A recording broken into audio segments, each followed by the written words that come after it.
होगा, आपका सहयोग चाहिए और आप सहयोग नहीं भी देंगे तो ये रोग रुकेगा।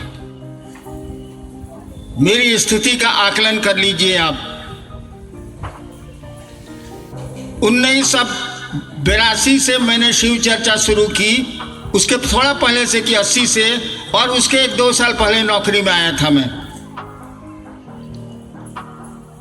लोगों को शिव शिष्य बनाने का क्रम चला, आज करोड़ों हैं। मैं केवल एक शिष्यानुभूति मैंने किताब लिखी है, देखा होगा आप लोग सबों ने। छोटी सी पुस्तक है, अब तो बड़ी भी निकल गई। कोई मूल्य उसका नहीं है, आज भी नहीं है, पहले भी नहीं था। तो 90-91 से इस किताब का अगर 10 रुपये में मूल्य रखता तो आज मेरे पास कानून के भीतर करोड़ों रुपए रहते कि नहीं रहते।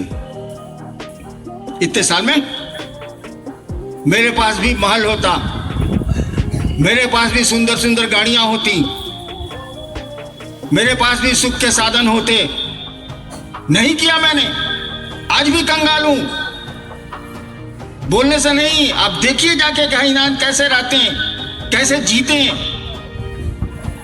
यानी शिव, लोगों को शिव से जोड़ना शुरू किया।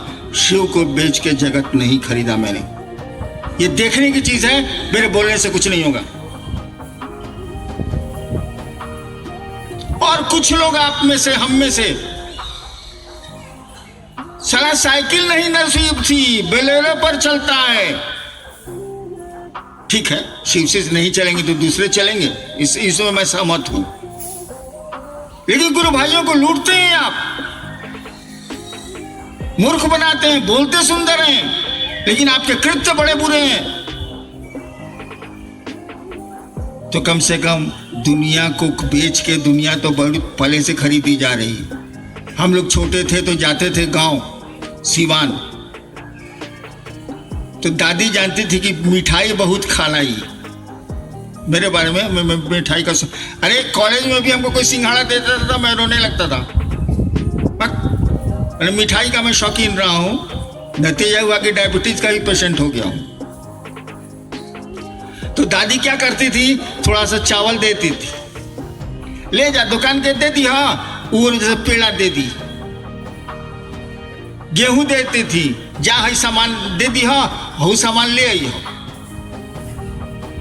यानी जगत को बेच के तो जगत खरीदा जाता रहा है, कम से कम। और शिव को बेच के भी जगत खरीदा गया है। पुराना प्रचलन है, कोई नया नहीं है ये रोग। लेकिन कम से कम हम लोग शिव को गुरु मानते हैं। हम लोगों को ऐसा नहीं करना चाहिए। हमारा आपका गुरु बदनाम होता है, शिव की शिष्यता बदनाम होती है। हम लोगों को शिव को बेच के दुनिया नहीं खरीदनी चाहिए। दुनिया को बेच के दुनिया तो खरीदी ही जाती है, इसमें कौन बड़ी बात है। खरीदिए, कोशिश करिए, मेहनत करिए। जो खुद का काम नहीं कर सकता वो खुदा का काम क्या करेगा। अपना काम करिए, बढ़िया से करिए, और फिर समय निकाल के कुछ महादेव का भी काम हो जाए, कुछ गुरु का भी काम हो जाए। नेक्स्ट जी, ये सीतामढ़ी से हैं भाई समी शिवाल रंजन। जब कोई तांत्रिक गेट पर आता है और हमारे बारे में कुछ ना कुछ बता देता है, और मैं शिवसी से होकर भी उसके बारे में कुछ नहीं जानता, इसका कारण क्या है? इसीलिए कि आप तांत्रिक नहीं हैं, आप महादेव के चेला हैं। शिव को गुरु, चुप रहिए, शिव को गुरु मान के क्या सोचा है, तांत्रिक बनेंगे? वाह, अरे शिव का शिष्य बनेंगे।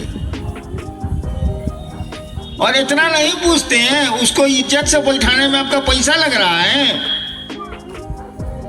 लेकिन उसकी बात नहीं मानने की आदत तो पकड़नी होगी ना, कि क्या बोल रहा है वो आदमी, क्या करने को कह रहा है वो आदमी।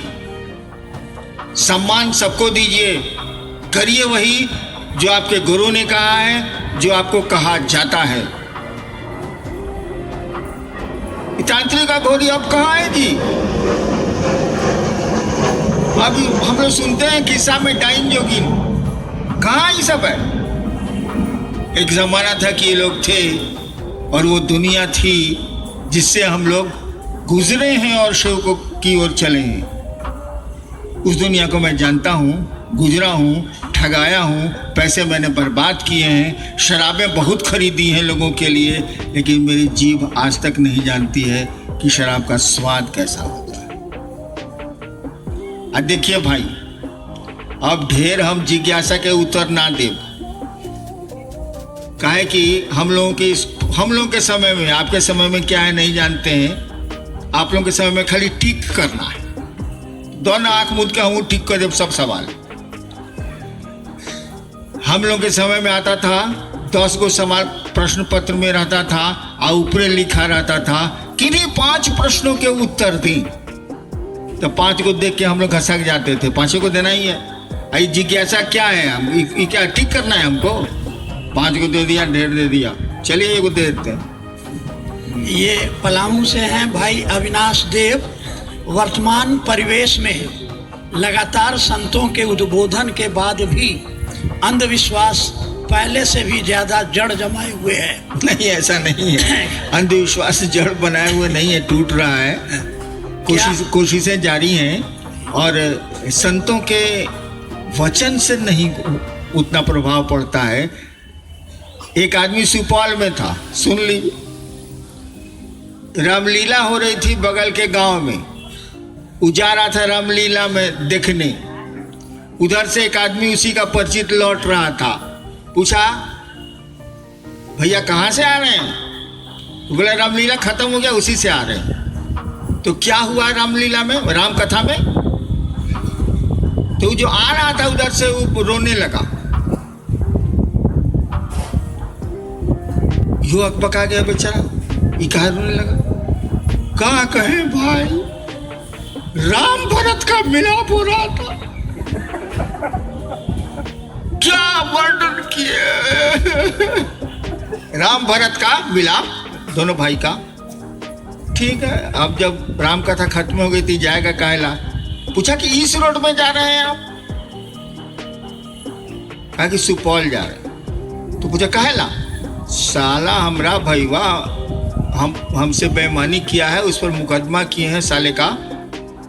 बोला बहुत खराब, बोला कि हम फाड़िए धब्बे करेंगे साले को।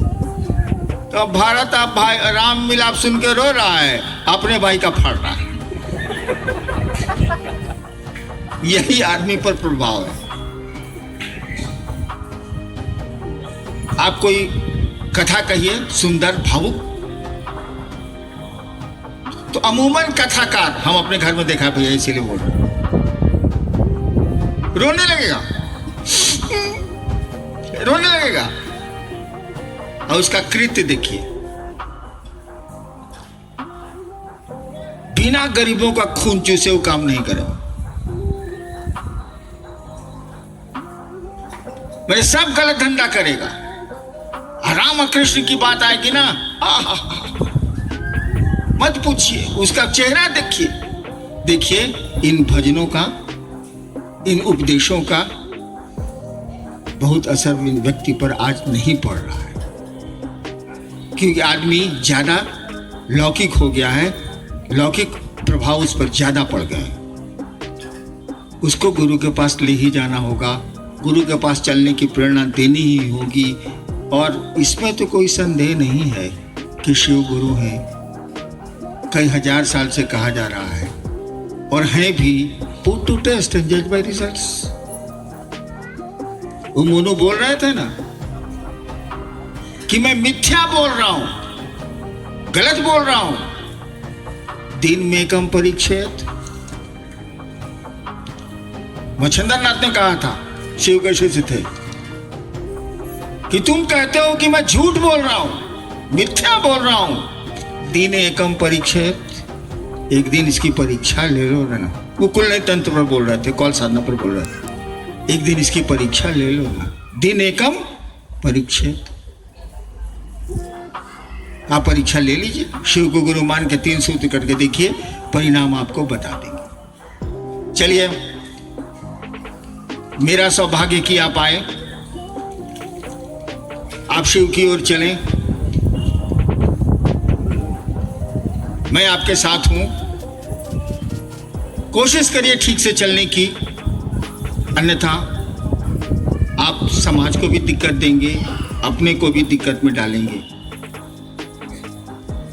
अभी आप बैठेंगे, भजन चलेगा, व्यवस्थापक जैसे जैसे आपको कहेंगे वैसा ही आप करेंगे। शिव के शिष्य हैं आप, कहते तो जरूर हैं शिव के शिष्य हैं आप, कम से कम अपने गुरु की मर्यादा रखिए, उस महादेव की प्रतिष्ठा रखिए। लोग क्या कहेंगे, शिव का शिष्य ऐसा होता है। अपने गुरु की प्रतिष्ठा रखें। आप सबों को मेरा प्रणाम।